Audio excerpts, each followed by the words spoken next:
This is Ready, Set, Reiki, a podcast about Reiki, the universal energy life force. From the curious beginner to the seasoned master teacher, welcoming all systems, all lineages, and all levels. Reiki is a journey and not a destination. And on this Ready, Set, Reiki journey, I refer to myself as a guide rather than host, as I too am traveling, supporting others, and learning on this Reiki journey as well. And with that said, I am your guide, Tracy C. Wright. And today, joining me on my journey is Amanda Walley. Now, she is an energy healer specializing in Reiki, quantum methods, yoga, and holistic modalities. She helps clients with somatic healing, nervous system regulation, and self-healing by restoring balance in vital life energy force. She is a holy fire Reiki master, licensed massage therapist, quantum healing methods practitioner, beyond quantum healing practitioner, and Kripalu yoga teacher. Her style and vision as an energy healer is to empower clients to be resilient self-healers through various modalities. She emphasizes that energy healing isn't a one-size-fits-all practice. By listening to her clients' needs and concerns, she finds the right modality to suit their specific needs. She can work with you online or in person. Amanda, welcome to Ready, Set, Reiki. Hello, thank you so much for having me. It's an honor to be here. All right, wonderful. So let's begin our journey together. So tell us a little bit about yourself. Yeah, so I am Amanda. I am a holistic practitioner on the Mississippi Gulf Coast. And it's an interesting place to be a holistic practitioner. In the past few years, the holistic healing methods has come more alive in this community. But as I was growing up, I grew up in the South, and a lot of what I love and what I've always been drawn to isn't as celebrated as it might be in other parts of the country. So it truly has been my life's work and calling to find systems of healing that have really resonated with me. And that's why this work is truly my passion, is because it's like the whole wounded healer archetype. I went on this journey to help heal myself, and now I'm using the same tools that I use on myself to assist others in the same way. Beautiful. So you have many systems of healing that you are mastering and sharing with the world. But when did Reiki come into your life? Did Reiki find you or did you find Reiki? It found me. And this is a really interesting story because I was a school teacher. I was a special education teacher. I had done the traditional educational routes. I had gotten my master's degree in teaching special education. And I was working in a school, and I can distinctly remember my frustration with life, just feeling like I was kind of stuck, kind of like on this hamster wheel, and every day felt the same. And I didn't know how to get off the hamster wheel. I didn't know how it was going to change. I experienced a lot of heaviness, a lot of density, a lot of just feeling kind of trapped and like I couldn't escape. And at the time I was curious about angels. And I started reading some of the Kyle Gray books on angels. And Kyle Gray is this angel expert and a wonderful resource if any of you are curious about angels. And I remember reading, all you need to do is ask for help and the angels will help you. And so I did that. I would start praying to the angels and just asking, please show me what it is I need to do, because I really don't know. I feel stuck. I don't know how to move forward or how to shift these feelings that I'm experiencing. And one day I was at work on lunch duty. I looked down at my feet. In fact, I saw a feather. I saw a feather, and then I heard in my own mind, I heard, take a Reiki class, take a Reiki class.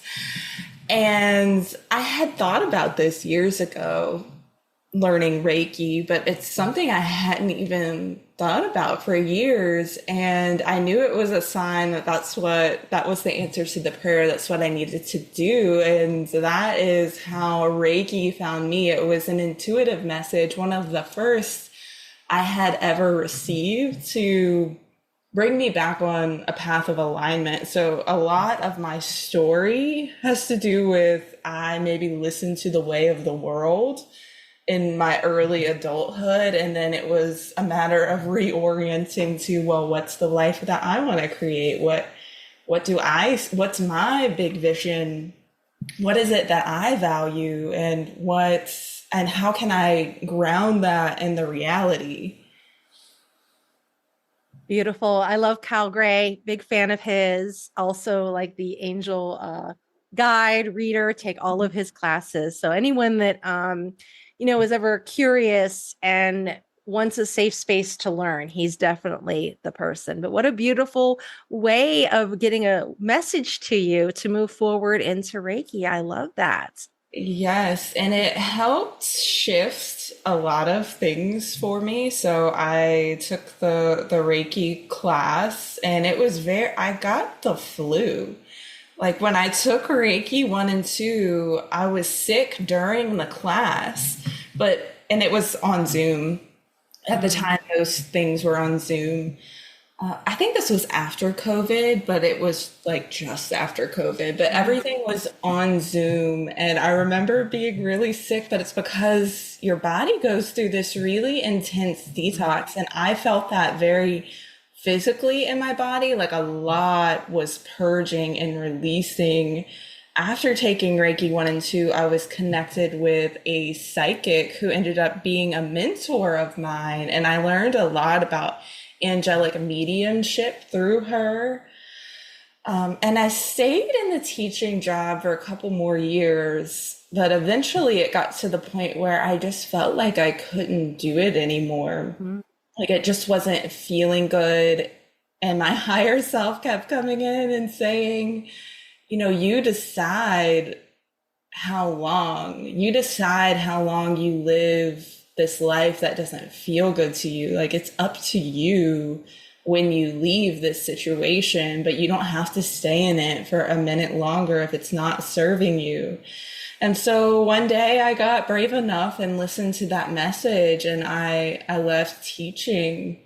And for a while, I didn't know.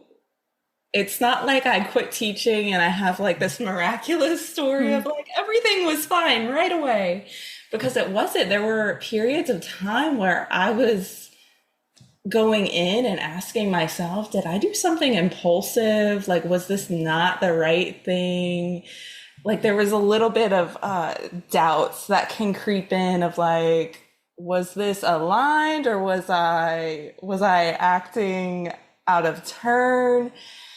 But I eventually found, the next best thing to do, which led me to massage school, which led me to now being a massage therapist, which has been really great because it's a way of introducing this holistic work I do, which I include sound healing and Reiki into massage sessions.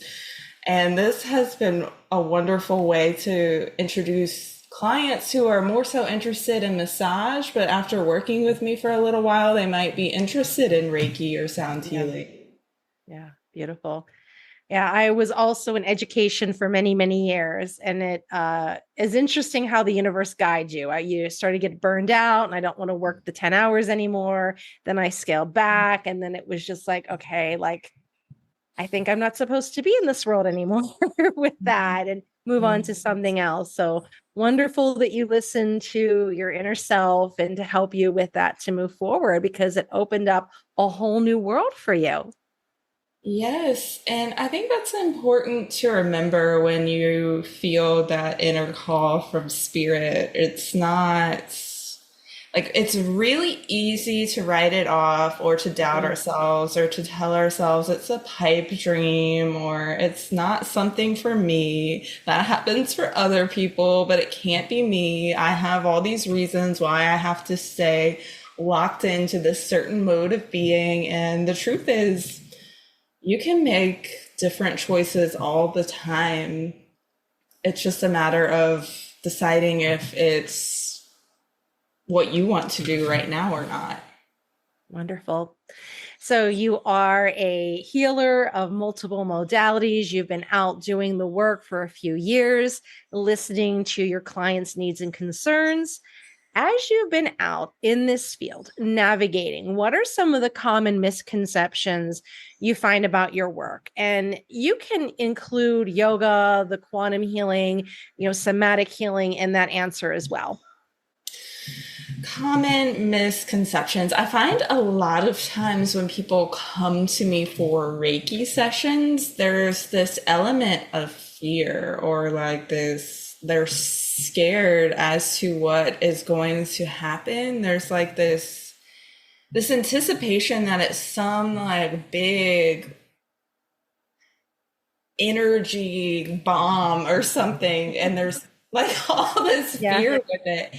And I like to explain to my clients that the way spirit works, the way your angels, your guides, your team of light, they know exactly where you are right now today. They know how you're feeling. They know what you're spiritually ready to experience. So whatever happens is not going to be overwhelming. It's not going to be anything fear-based at all. It's always going to be something that uplifts you, that brings you into a more elevated, more peaceful state of being, that there is this element of trust. And I try to help my clients feel that by like when they're talking to me, when we're conversing before the session, letting them know that I am their guide. I am holding the space for them so that there's nothing that they need to worry about or fear, that I'm taking care of it all, that only the highest intentions, only the highest light is allowed in the room with us. I'd say that's a big misconception, is like this element of fear. Quantum healing, so that's like your past life regression kind of experience. And there's also shorter sessions that are more like a quantum journey that we can go on. I'd say people think that when I induce what's called hypnosis, and this is spiritual hypnosis, they think that they'll like lose consciousness or be like out of it. That's also not true. You're completely aware. It's like when you listen to a guided meditation, it's the same experience. You're still alert, awake. You can talk to me. You can ask me to stop. You can stop the session at any time. Which usually people do not. I've never had that happen. I've never had anyone ever ask for the session to stop. And it's really safe work, and it all comes down to who you're working with and who you resonate with. You're empowered as the client to find the healer that most resonates with you, that you feel safe with, that the environment is safe, and that's what makes the session safe for you. Very good. Now you've been out empowering clients, helping them through their struggles. But what has been the biggest challenge, or rather struggle, you faced in your own healing journey? Well, I touched on it a little bit, but and I only touched on it a little bit, we can expand on it too, is choosing to be a Reiki healer is not easy. Because you have loved ones around you and they just care about you. It's not that they're trying to stop you from doing this thing that you want to do. But when you start talking to people about, yeah, I'm starting a Reiki healing business, they are like, what do you mean? You're going to tell people you're an energy healer? They're going to think that you're crazy. They're going to think that you're out of your mind. And that is true. That does happen. There are people that think that I am crazy and that think other people like me are crazy. And it's having to realize that is a reality, that you're not going to resonate with every single person. There are a lot of people that don't like what they label as new age, or they don't like energy healing, or they just think it's really weird. And you have to get really solid in what you value, why you're doing the work, how it's helped you, how you know that it's going to help others, how you know through faith that you're being guided on this path. It's a lot of inner work of letting go of the expectations or the need for validation, because a lot of times when you're creating a business like this and you start stepping on the path, you're not going to get the congratulations or the pats on the back that you really want in those beginning stages. You'll get it later though. But first it comes through you seeing the vision. So it's you that has to nurture it. It's you that has to believe in it. You are the one that is the strongest advocate for your vision, especially when it's a vision that might be labeled as more unusual by other people, but you're the one that nourishes it. And when you get to that breaking point where you are successful, that's when everyone else will kind of see, oh, well, now I understand, now that I see the outcome, why you're on this path. And it's sometimes just allowing yourself to be where you are in the progression can be a challenge too, because that's a whole other piece to it. Is you might want your Reiki healing business to flourish like on day one when you set up the website, like you want to see the bookings right away, but you may not. It may be several years before you get any bookings at all. And that can be another part of the journey that's difficult, because you sit there, you have the vision, you have this knowing that this is the work you want to do, but you're sitting there asking, well, why is it not coming through now? And you have to get to this detachment of, I don't know like why this isn't happening for me yet, but this understanding that it's almost like an initiation, a spiritual initiation that you walk through for your business. And maybe there's some things that you're still healing that need to come into full balance before your business can flourish. There's a lot of energy around creating this type of business, and that your energy has to be serving you, that you have to be doing the work. You have to feel the balance come in, and then you're able to extend that to your clients. So always honoring where you are in the process and not feeling like you have to rush it around or micromanage spirit. And there's a lot of surrender and a lot of trust that goes into it, a lot of believing in yourself before anyone else believes in you. And these are all the biggest challenges I have faced in trying to do this work too. Right. And it's just interesting that, say you decide, I want to be an actress, or I want to be a musician, or I want to be an artist, or anything really in the arts per to say, you always get that flack from someone. Oh, you can't make a living for that. You're not going to do this and do that. But then when you're doing, say, the healing arts, it's that same kind of flack. And it makes me think of Jim Carrey had a speech that he gave where he talked about his father had a dream. I can't remember what the profession was that he wanted to do, but he ultimately chose something safe like accounting. And his father eventually lost that job. And Jim Carrey learned very early that you can fail at something that you hate. So why not do something that you love? If you feel this calling, go for it. Not everybody's put on this earth to be doctors and lawyers, right? Or engineers. You're here for a reason, right? And it could be to do yoga classes for someone, right? Quantum healing sessions, Reiki sessions. So if you have that calling, move forward. It's just being brave and, kind of just trying your best to ignore it. If it doesn't help you grow or serve a purpose, try to, get that out. Don't listen to the naysayers. Continue on your path, because this is what you're meant to do. Yeah, and it's a lot of deprogramming that goes into it. So Right. releasing the parts of you that believe that it won't work out, because Hmm. the magic of manifestation is you believing in the manifestation, but then Hmm. as you're doing that work, you have to start picking apart, well, what parts of me don't believe? Oh, my inner Yes. child. My inner child needs some healing Sure. Sure. around this, Yeah. and Yeah. doing some of the deep diving in that way Deep too. diving. Yeah. I mean, there's so many wonderful systems of Reiki out there. Uh, Holy Fire is a great one that helps kind of shed that culturally creative self. Another one that the International Center of Reiki has been working on is Kid Reiki. And when I took the training, I went in because it worked with everything I did. It made sense to me to do this.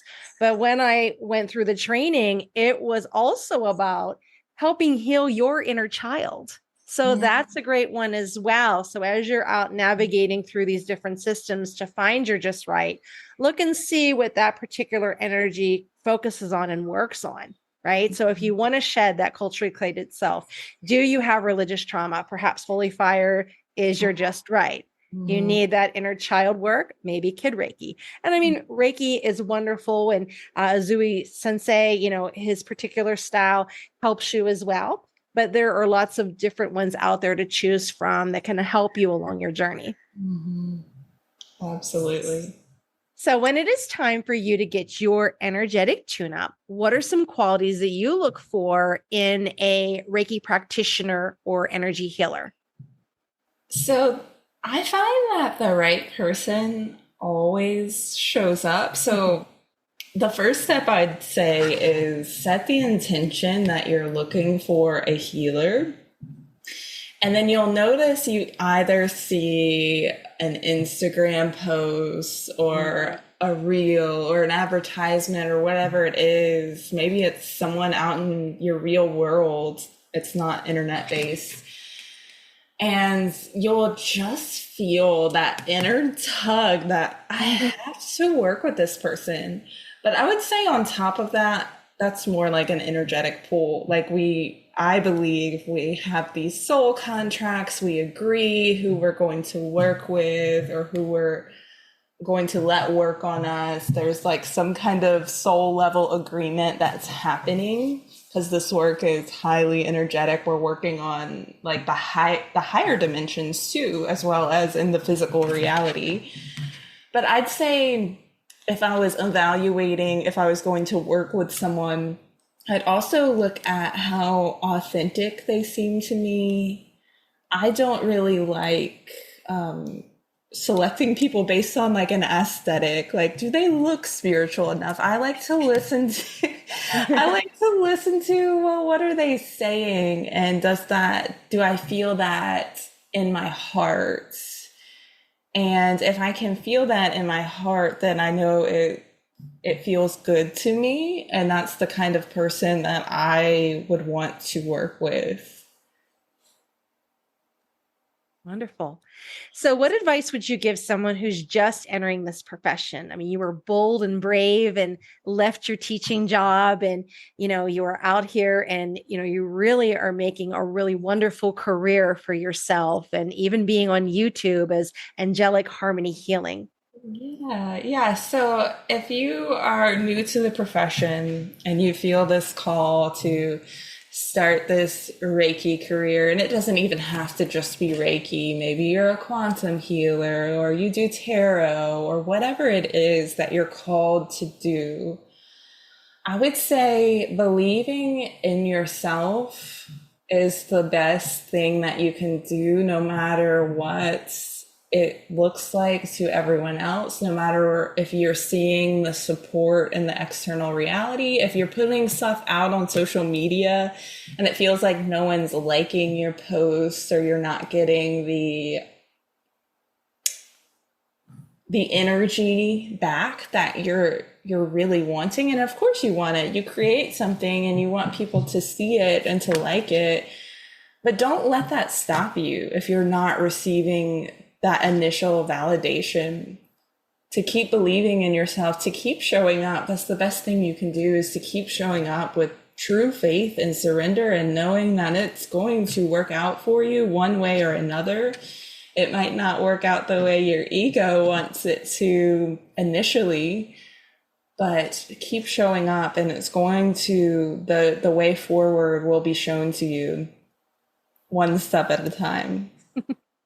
Well, think about this in the terms of, say, a particular song or a particular TV show that maybe didn't do so well. And then years later, all of a sudden, it has a resurge. It makes me think of the song by Kate Bush, Running Up the Hill, right?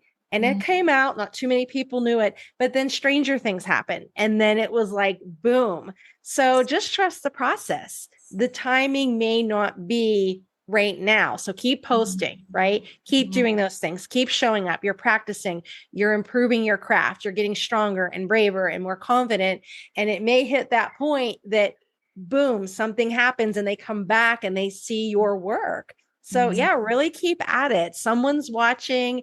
All you need is that one particular video. That's what my kids say. Like, you only need that one thing and it can turn everything around. So yeah, keep at it. So what books do you recommend? So the books I recommend, I brought them with me. I love Adyashanti, and he is a Zen Buddhist teacher, and I have loved him since I was 18 is when I think I found him. But the book I recommend is The End of Your World. And he has a few books. This one is about what happens after you wake up. It's like what happens after you go through your awakening process, and it helps you orient into your reality. And he also teaches a lot about how, you don't just a lot of people think that you have one initial awakening experience and that's it. But he teaches, like, for many people, you might have an awakening experience and then it kind of dips down and then you wake up again and then you kind of go unconscious again. And so this book is really great for guiding you through, well, if you're going unconscious again, what is it that you're kind of working through? What is the deconditioning process that's happening, or what is healing within you as you're going through the awakening process? So I love that. I also think Adyashanti just has a way of speaking to everyone in this really mystical way. You can listen to his transmissions, and no matter who you are, what your level of awareness is, you're going to get something out of it. It's going to reach you in some capacity. I also recommend, this is a channeled material called I Am the Word by Paul Selig, I believe. And I really find that this is a good energetic read on. And it's interesting when this was written. This was written before COVID, and it says at the top, a guide to the consciousness of man's self in a transitioning time. So it's a channeled material written for the times that we live on, about how our earth is shifting and how we're all coming into what they call agreements, like when human beings have agreements about how reality is, that's what will be. And what's happening now is a lot of us are shifting what those agreements are, what we're allowing to be on our planet, and what our vision is going forward. So I really like that. And then for a Reiki business, I love this book. It's called The Reiki Business Book by Pam Allen LeBlanc. And I found this book through the International Center for Reiki Training. She's one of the registered Reiki teachers there. But this is a great book on how you can start your Reiki business. And a lot of it is just letting the Reiki energy guide you. So I highly recommend that, especially even if it's not a Reiki business, it's still a very helpful book. Wonderful. Pam was my teacher, so I cannot say she's wonderful, amazing, a great resource. I think that should be in every Reiki practitioner's bookshelf, bookcase. And she also does mentoring on there as well. In addition, she is one of the authors of the Animal Reiki, the ICRT Animal Reiki Manual. So, yeah, Awesome. wonderful, wonderful. Thank you for those resources. Thank you. So, what other services do you offer? Do you offer classes, events, trainings? So the big thing that I'm excited about right now, and this is an in-person offering. So if you're ever on the Mississippi Gulf Coast, you could come to this, but I am doing beachside sound healing. And Beautiful. we meet once a month in Bay St. Louis on the beach during the full moon, and I do a sound healing session, and the clients lay on a towel and they get to listen to the sacred sounds while we're on the beach. That's one thing I'm excited about, that I'm doing every month. But in addition to that, I also do Reiki sessions, which you can choose if you want to do this online or in person. In person, I hold these sessions at Recipero Massage is the place of business that it's called. But if you look up my website, which is amandawalley.com, it will give you all the details on how you can work with me, where you can work with me. In addition to Reiki, sound healing, I also do quantum journeys or your past life regression. So there are many ways you can work with me. Also, if you're local to the Mississippi Gulf Coast or you're tuning in and you're from Mississippi, I do in-person yoga classes. And so, where else can we find you? Or you mentioned online, in person, you mentioned your website, www.amandawalley.com. Is there anywhere else we can check you out as well if we're interested in, seeing a session or a service that you provide? Yes, so you can find me on Instagram at angelic underscore harmonies 111. So follow me on Instagram. I post on there. You can also find me on YouTube, which you mentioned earlier, at Angelic Harmony Healing on YouTube. So find me on YouTube. And those are pretty much the only social media I use aside from Facebook. I do have a Facebook business page. Mhm. It's called Amanda Walley Massage and Yoga. So if you look that up, you can follow that page and that will tell you more so about current events or things coming up that you can participate in. Right, beautiful. And in your practice, you emphasize that energy healing isn't the one size fit all practice, right? Right, absolutely. We can find the perfect method unique to you. Wonderful. Well, this ends our first part of our journey together, and I'm going to continue to be your guide through the next part, which is social media questions that are sent in by listeners and Reiki students. So here we go. Number one, you studied Azui Holy Fire. What was it about Holy Fire Reiki that appealed to you over other systems of Reiki? When I was looking for the Reiki training that I wanted to do, I wanted to be sure that it felt authentic to me, that it came from a solid foundation. And I love the ICRT, their website, because the teachers were registered.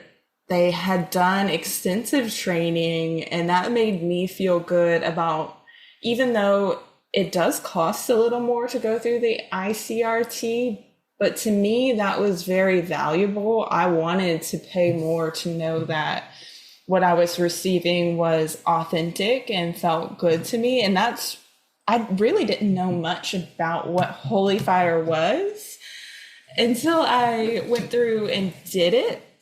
And then I loved it even more. My favorite part about Holy Fire is the ignitions. Mm-hmm.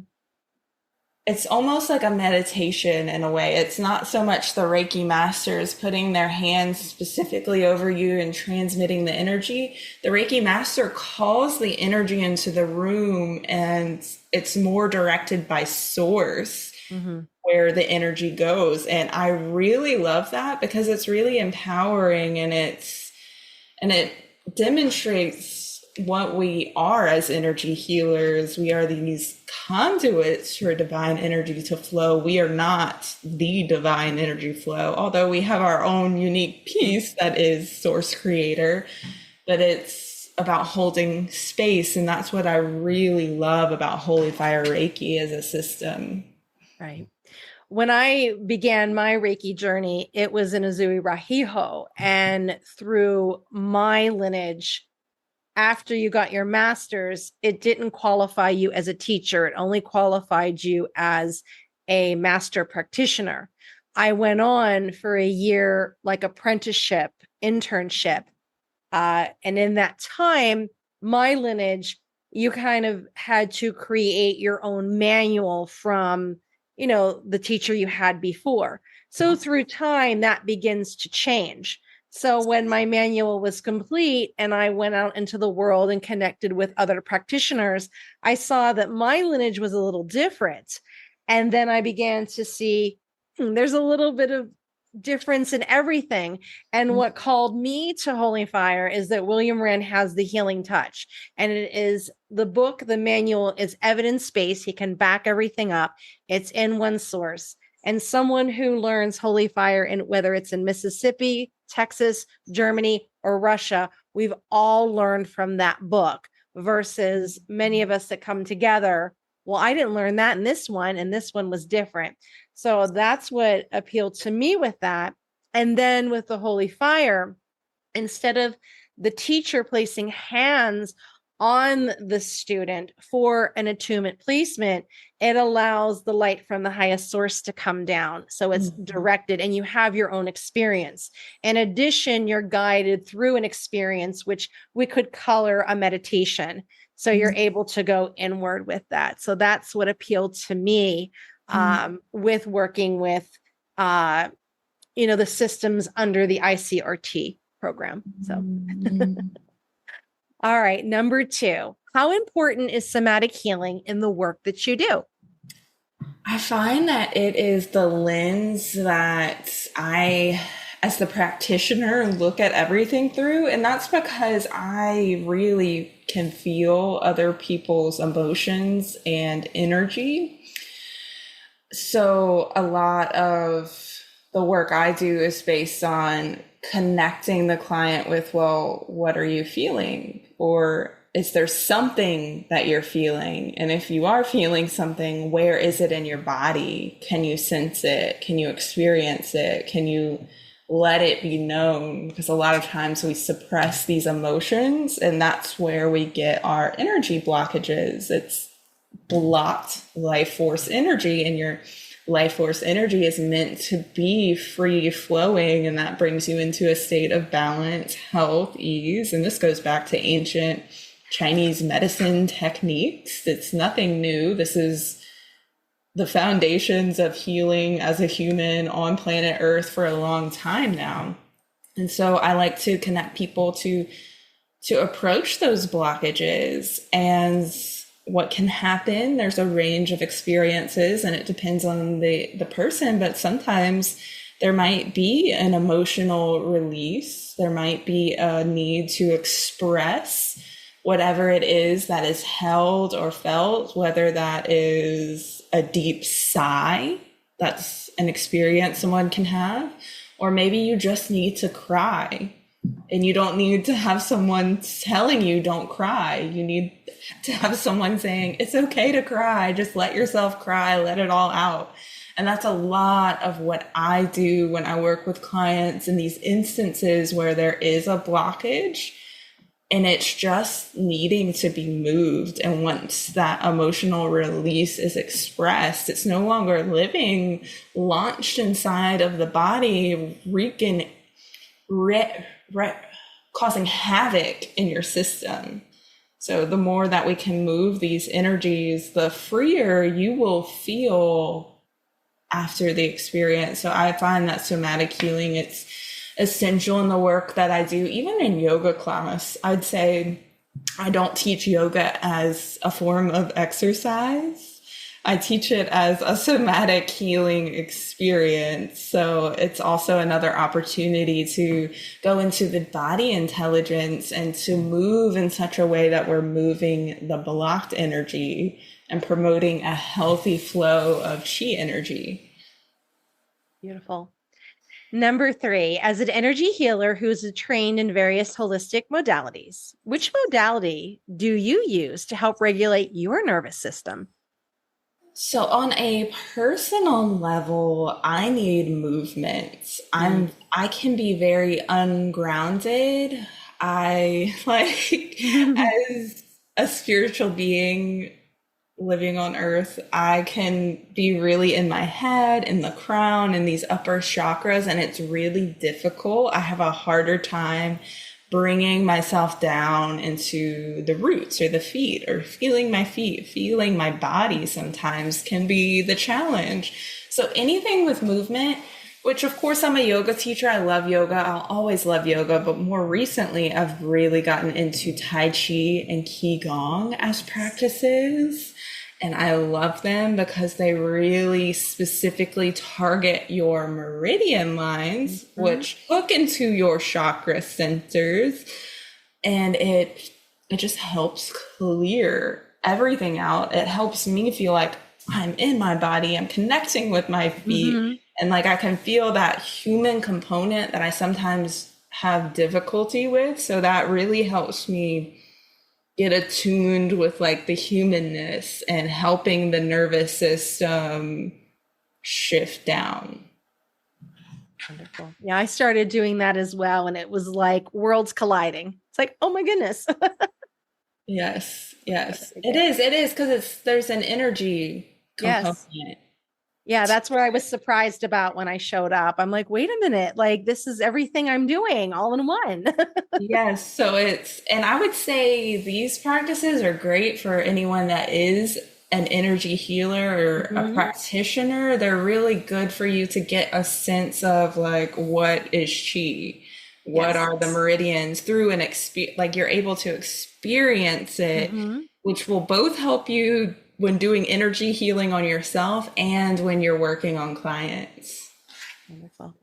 Well, that was our last question. And as we were talking, is there anything you may have forgotten or something that you would like to share with the listeners? You can take this time right now. I would love to just guide a little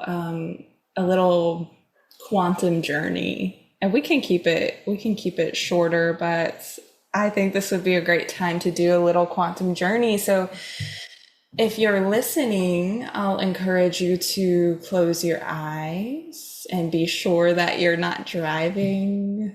Pause this and come back to it if you are driving, but be somewhere safe if you're going to participate in this segment. But we'll close our eyes and begin by taking a slow, deep breath in, an even slower breath out. Breathing in again and feeling how you can just let go of any thoughts, worries, or concerns. With each and every breath, you're moving into a state of peace, ease, relaxation. And right now, I'd like you to bring your attention to your heart space, to the very center of your chest, to this feeling space, this feeling dimension.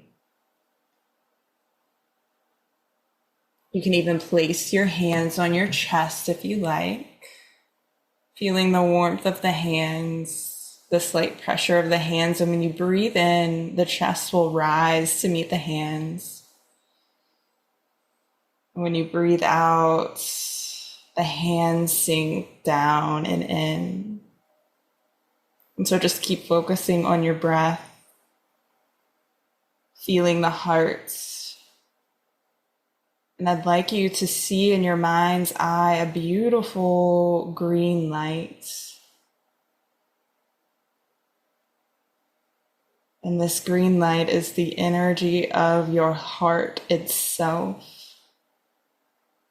And you feel it wrap around your whole body, bringing self-compassion, love, understanding to you right here, right now, exactly as you are. Nothing about you needs to change. It only needs to be loved, understood. So allow yourself to feel that for just a moment, feeling this love wrapping all around your body.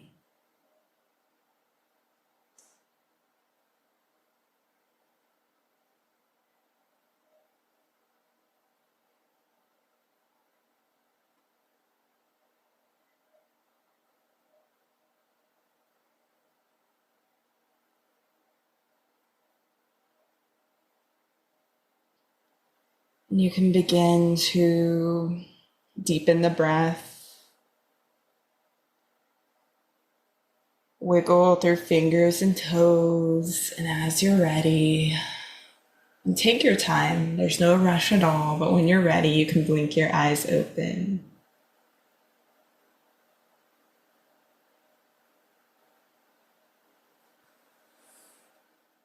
All right. Thank you so much for that experience.